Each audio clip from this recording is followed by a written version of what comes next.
مأجورين. الأمر بالمعروف والنهي عن المنكر واجب على كل مسلم. عندي نقطتين أريد أوضحها للأخوة. النقطة الأولى التدخين. جماعة تطالبون بحقوقكم من الحكومة، وانت أقل شيء قدام إخوانك ما تقدر تقطع التدخين وتأذيهم. هاي خلصنا النقطة الأولى.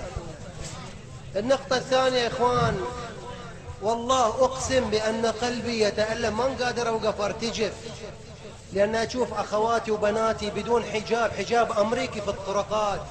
إحنا الليلة نعزي أمير المؤمنين، نطوف على أخوات بدون حجاب إسلامي وجالسين أمام الأولاد، كل واحد يطالع وحده.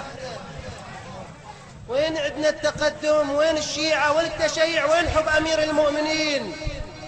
إذا كان حب أمير المؤمنين كلام على اللسان ما منه فايدة. وين العلماء؟ أيها العلماء، نداء إلى العلماء.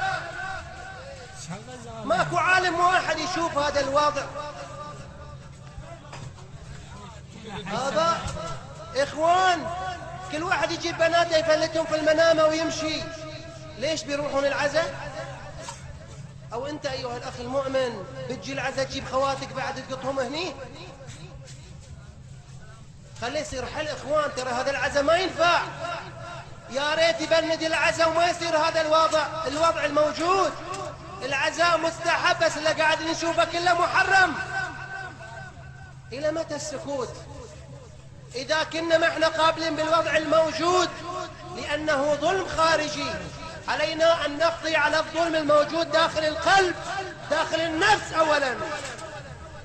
لا نقول هيهات من نذل نحارب حكومة كاملة وأنا بنتي وأختي ما أستطيع أدبها في البيت.